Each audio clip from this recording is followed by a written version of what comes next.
All the excitement in Ardale tonight was responsible by this guy. His name, Buck Rock and Roll ZumHofe. And Buck, what a great show tonight. Holy cows, I got to tell you, it was a big outside event. Every chair and every bench was, someone was sitting on it. The place was packed. We had a great time. I think if I had to estimate between 400 and 500 people there tonight, what a great show, a fun-filled event. And Buck, how'd you get started in professional wrestling? Not going too far back, but you're a Minnesota boy. Tell us how you got started. Well, I'm talking about, in the early 70s when Marty O'Neill, now this was not Gene Okerlund. Marty O'Neill was the commentator, and he would interview the guys. And, there's maybe about a 2-minute plug right before the show went down. Ladies and gentlemen, if you have what it takes to become a professional wrestler, this kind of stuff. Well, I watched it on television. And then it came to me, I guess. Well, Buck, I don't want to be 50, 60 years old and wake up one day and say, well, why didn't I try? So I think the first attempt was that, I should try this. And because I was an amateur wrestler and in high school, and I actually even tried out for like the early 70s for the Olympics and all that. I didn't make it now, but I was in the trials. And then this idea of, wrestling on television. I didn't know any of that. I'm just presuming that, one day I could wrestle on TV. One day maybe I could travel. One day I could do a lot of things that I couldn't do, at a regular job, if you know what I mean. And you started out with some folks kind of under the tutelage of Iron Sheik and some of those guys. Well, the deal was that Iron Sheik was doing the training, but he was still underneath Vern Gagne. It was a Vern Gagne camp. And for that reason, the Sheik was, who actually just went through a camp about a year before that. And he, with his more or less wrestling training ability, they were actually training us, it felt like, for the Olympics. I mean, they were beating the crap out of us. Of course, your trademark was always the big boom box. I saw tonight you still had that. That's right. Well, now that actually was about 5 years later.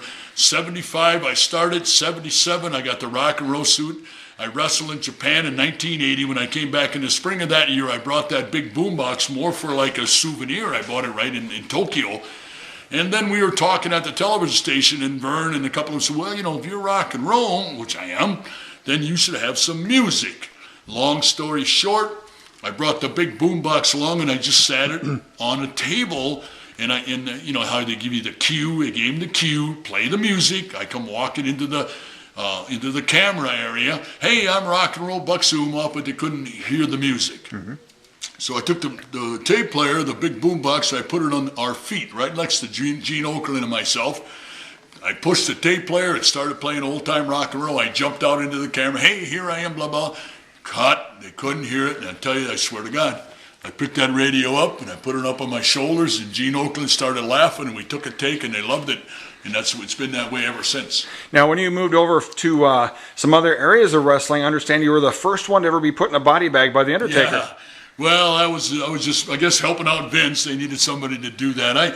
I take it kind of a privilege, I suppose, that Vince thought my popularity was high enough to, or big enough, whatever you want to call it, to use me to enhance these other wrestlers. I wrestled Triple H, and I wrestled Undertaker, and that Zumo guy, that big Japanese Samoan guy. Holy buck, is he 400 or 500 pounds, But then back in my day, I tag teamed with Andre the Giant and a lot of other big wrestlers, so it wasn't nothing uncommon for me. I wrestled with really, really big guys in my whole career. Sure. Then we've gone on to what you're doing right now. Let's explain a little bit about that and talk to the folks about it. Well, what happened, I suppose, is that I was maybe a little bit too old, to go, well, that's maybe not true, like Ric Flair, and they're my age. But I was maybe, I didn't really want to go to New York, and I didn't want to go to Atlanta. I didn't want to really, I'm from Minnesota, or the Midwest, whatever you call it. And I decided, well, it's either I have to start my own wrestling so I have somewhere to wrestle, or I'll have to travel out and go all over the place. So thank God, and all the great fans, I always make a joke out of it, but we have thousands and thousands of fans. R&R Wrestling, with my little midgets, my gals and guys, giants and the whole works, We're starting year 13. We haven't had a weekend off in 11 years. We haven't had a weekend off in 11 years, and that's because we have good fans. We've got a great following. And I have 4 wrestling rings. I've got 2 trailers and 2 ring trucks.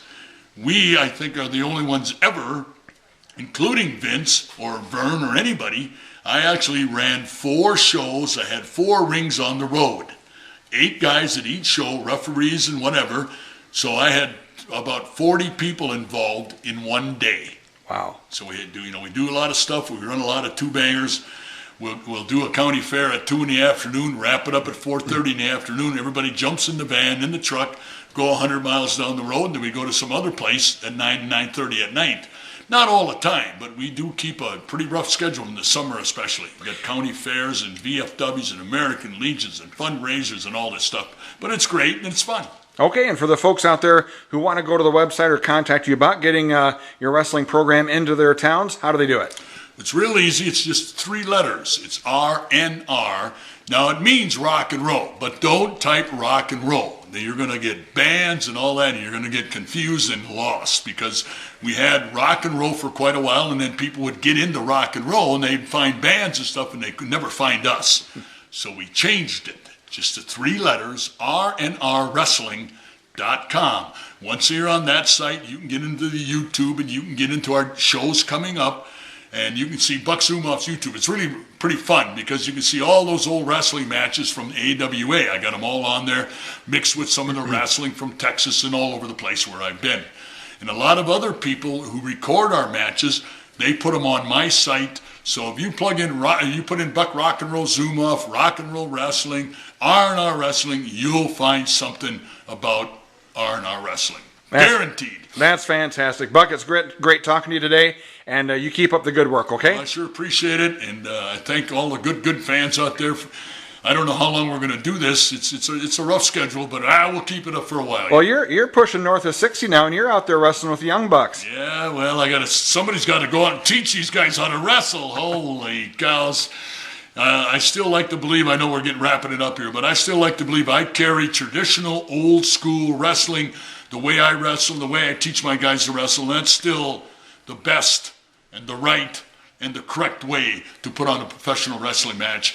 And I must be right, and I have to believe it, because we draw thousands of people every year. So we must be doing something right. And a good night tonight in Ardale, Iowa. And this is Buck and Rock and Roll ZumHofe here, and we really appreciate your time. Thank you.